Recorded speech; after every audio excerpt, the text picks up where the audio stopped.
উনার দুই হাতের মধ্যে আমার কয় হাত? বলেন বলেন, কয় হাত? আচ্ছা, এখন আমি মুসাফা করছি কয় হাতে? দুই হাতে। ভালো করে বুঝে বলেন, আমি দুই হাতে যখন মুসাফা করলাম, ওনার দুই হাতের মধ্যে আমার কয় হাত? দুই হাত। বুঝেছো এখন? এটা কয় হাত?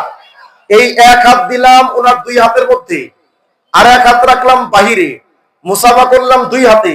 কিন্তু দুই হাতে মুসাফা করার পরেও ওনার দুই হাতের মধ্যে আমার কয় হাত? এক হাত।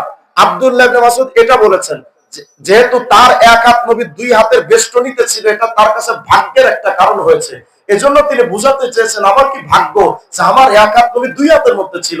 উনি এটা বুঝাতে গিয়ে বলেছেন আমার এক হাত নবীর দুই হাতে। আর আহলে হাদিসের খবিস জাহেল মূর্খ, জাহেলে মুরাক্কাবে গায়রে মুফিদ, এগুলো কয় যে সাহাবীর হাত একটা।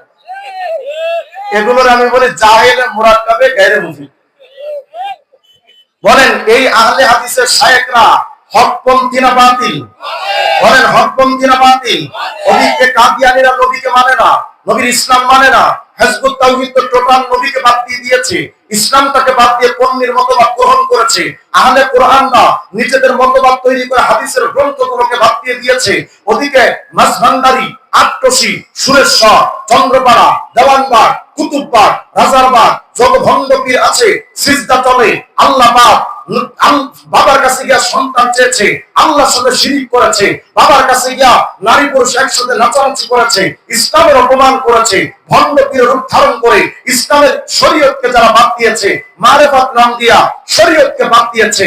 শরীয়ত মানেই হলো কোরআন সুন্নাহ সাহাবার নিয়ম। যারা কোরআন সুন্নাহ সাহাবার নিয়ম শরীয়তকে বাদ দেয়, এই সমস্ত ভণ্ড পীরেরা মুসলমান নয়, কাদিয়ানীরা মুসলমান নয়, হিজবুত তাওহীদ মুসলমান নয়, আহলে কোরআন মুসলমান নয়, সাহাবা বিদ্বেষীরা মুসলমান নয়। বলেন এদের সাথে ইসলামের কোন সম্পর্ক?